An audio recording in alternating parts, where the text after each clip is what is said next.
Hey, welcome back to the channel. I wanted to do a quick walk around video because if you've seen this car in some of my videos, I haven't really kind of gone through and showed you. It is a 1993 Toyota Celica GT. It was a one-owner car, and I'm the third owner. I had it for a year who bought it from the original owner. It's by and large a completely original car.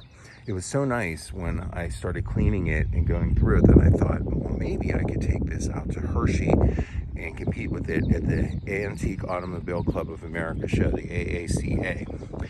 And to my great surprise, in October, I won a first junior championship.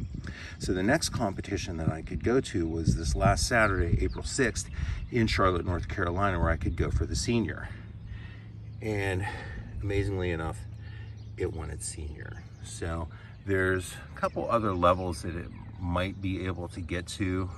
I'm going to try for Grand National, probably do a few little things to it. I did one thing to it for this competition, and there's just a lot of cleaning, maybe a little bit of touch up here and there of the paint. Like there's a couple scuffs in that bumper. I could take care of that without refinishing the entire bumper. That is a plaque that you get from the junior, so this part right here. The senior, you get that little additional thing for it, and you have to kind of have that on there when you absolutely have to have that on there when you go to compete for any judged show. So let me show you real quick. I'll turn the camera off and I'll pop the hood and I'll show you just how clean this car is and just what made it so special and why I decided to start competing with it. Well, this under hood is about as clean as you would have seen it in a showroom at a Toyota dealership in 1993. What's amazing is I did a lot of cleanup under here. Just went through and like washed it down with just a little bit of detailing spray and a little soap and water, elbow grease, just lightly cleaning this. You don't want to go overboard like anything. You just start slow and take your time. So underneath here, you're going to see all the original markings on here. This car had service history from the very beginning at the same dealership. You'll see, I'll get to that on the other side, but if you look at the engine cover, the finishes on here, it's remarkably preserved. And all these, when you look under here, the wires, they're just how they should be. Your fuse box cover, your cover for the positive terminal, the bracket on here, clean. And as you go through, and I could probably, here's my nitpicky nature, I could get that cleaner. And that's going to be some of the stuff that I will do. I'm going to try to go for the Grand National, and the Grand National is not until June of 25, so I have 14 months to get it ready.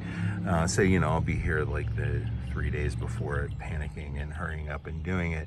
But it's fun because when you go out to one of these shows, it's a little intimidating. You think, oh, they're going to be judging my car, but they couldn't be nicer. They couldn't be more helpful. They couldn't be more welcoming to you, your family, and showing you the ropes. And when you have a nice car, they want to show you, how to display it better. A gentleman showed me, he's like, listen, if your headlights are not right, then keep them closed, because if we don't see it, we don't judge it. But they're right. So I had it up and they're really clean. I went through and cleaned all the brackets around there, but I'll show you some more under hood. So, and what's fun about a car like this is if you're restoring one of these and you want to get it just right, you can kind of see part numbers. You can see the finish. You can see the caps on here. And what's neat is this is a GT, so it's got the stampings on there and on the firewall. There's another thing that probably needs a little work on there. The finish on this. They didn't beat me up either place on there, but if I'm going to that next level, that's pretty much going to be something I'm going to have to kind of address, and that's not very difficult to do. As you go through, also under here, you have your original emissions information. You have your 5S FE information for a tech. You also have the local Toyota specialist shop that did its 60,000 mile service when I bought it last year. Think about that. 30-year-old car finally hit a 60,000 mile service, and I turned 60,000 miles on the way up there to where I grew up outside of Pittsburgh. So as you go through, the paint is amazing, but it's not perfect. There are some little chips that have been repaired, and they don't beat you up over that. Now this is, the little bugs get attracted to this. The big problem on this car was the mud flaps were really nicked up, and one of them needed completely replaced. So the shop did a really good job. They refinished them, baked them. They're really, looking good. I got a compliment on that from one of the judges. Original style hubcaps. It didn't have the original hubcaps on it. It had these like kind of similar looking aftermarket ones, which were just not right. I sourced these, and these have been refinished. Little things here. I'm gonna have, like, you see there's like a little bit of wear on the paint there. I don't know if someone tried buffing this and they might have rubbed that, but I can have that addressed, no problem. As you walk through here, this all original interior.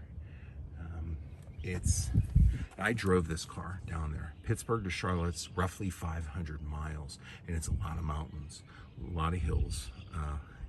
And you see that this manual transmission. It's, if you explain it to yourself, you can psych yourself out and not want to do it, that I'm not going to drive a 30-year-old, 31-year-old car with my son in it by myself through the mountains of Pennsylvania, West Virginia, North Carolina. But you do it because this is a really good car. This is a low mileage example of what is really a very iconic era of Toyota's history. These cars were overbuilt in a lot of ways, or maybe built properly, but these cars were built to last 500,000 miles plus. Problem was with those cars, people realized that. So when they had 200,000 miles, if it were another brand of car, you might say, I'm not going to get it. People got these cars and they ended up with 300,000 miles. They weren't cared for. They were beat into the ground. So to find one in good shape is pretty remarkable. To find one with low miles in good shape, it's kind of special. So this is my trunk. That's my it's my assigned plate from the state of Pennsylvania. That's my show plate. It is made how they used to make them, stamped, double painted, really looking good. And the struts under here, the carpeting under here, there's no excuses on this car. There's a few things I can get now once I've addressed like the mud flaps and little things. I can clean it more. I can get it on there. Original cap on there for the unleaded fuel. The flaps are, again, they're just really, really good. Inside here, I wanna do something for you here and show you the headlights on here. Now, these were they were a little unusual even back in the 80s and 90s, but they were cool. You notice them, but a lot of cars could have had them, and now no car has them. And this is something that has become, I guess, it's like tail fins for a 50s car. I was born in 1970, so if you saw a car with tail fins, it was out of my time. And, but this is very much in my time. But, my nephews, my daughter, my son, you kind of look at this and like, what is this? These are original headlights. I drove a lot with the lights on simply for safety, and also because I'd rather clean bugs off of glass than I would off the paint. So I didn't detail those. I'll do that before I take it up to storage. And that's pretty much it, except there is a little trick. Someone was wondering, and I didn't realize it until I played around with it. You can display this car with the headlights up, but the headlights off. And someone had been asking how to do that. Do you have to pull a fuse? You don't really. So this is the on position. You turn back and these are your parking lights, and I'll show you this. So you see this, yeah, you see your parking light is on, your little marker light. You don't have to trust me, this is on. You can more readily see that. So those are on, the headlights are off, but there's one more step on here. You go back and you click it one more before off. All your lights are off now. This is how I had it in show mode. I'm not draining battery, but I had it able to be displayed. They were able to come in there, look, see I had the proper headlights on it. And you know, that high-tech halogen of 1993, which was becoming standard, probably was standard at that time. In the mid-80s, it was kind of an exotic technology to have halogen lights. And you look at them, it's like a weak flashlight right now compared to, you know, the torches like come standard on that or any other modern car. So little trick. So with these lights, if you want to display them, you can do that. I have a few things. I have a few Toyotas, some other old cars. I'm more of a Toyota person than anything. I love my 23 Corvette. I drive that a lot. I have fun with it. But my joy are driving my Toyotas because it's just peace of mind with these cars. They're pretty simple tech-wise. Naturally aspirated 4-cylinder, naturally aspirated 6-cylinder. Not a lot to go wrong with them other than neglect and abuse. So for a 31-year-old car, something that was common in my day is now uncommon. And I want to keep it, you know, in this shape to display it, to share it with people. If you ever get a chance to go to check out AACA.org. It's a website for your Antique Automobile Club of America. Every time I've gone to these shows, I've become more and more impressed with the whole organization. Very nice people, very devoted. They're the kind of car people I am. They're just like, everything is interesting. When they hit 25 years old, they're eligible for the show. So you'll go and see, like, wait, what's that car doing here? Well, that car's 25 years old. So you can go ahead and enter your car there. So check it out. Check out a show. There's a big show in Hershey every year. It's incredible. But they have shows at different places throughout the year. And there's different levels of shows. And I knew nothing about it until I got involved with it, read the rule book, what I had to have. You have to have a fire extinguisher by the front wheel, little things like that. And it's really cool. So a great group of people, a great time with this car. But the car itself is the joy. I drove this 500 miles down, 500 miles back. I'm not a timid driver. I'm not a slow driver. This car did 80, 85 miles an hour a lot of the time. No hiccups, no problem. I was having trouble. My daughter was driving that, and she's a bit more of a lead foot than I am, and that's saying something. And I could still keep up with her, but I said, listen, let's, that's for another story. But I thank you for watching. And, you know, these old Celicas are very much kin to my other enjoyment, which are the 5th gen 4Runners. So that one, which I'm still debating whether I get rid of it, and that one, which is my, hopefully, you know, for 20 years, my daily driver.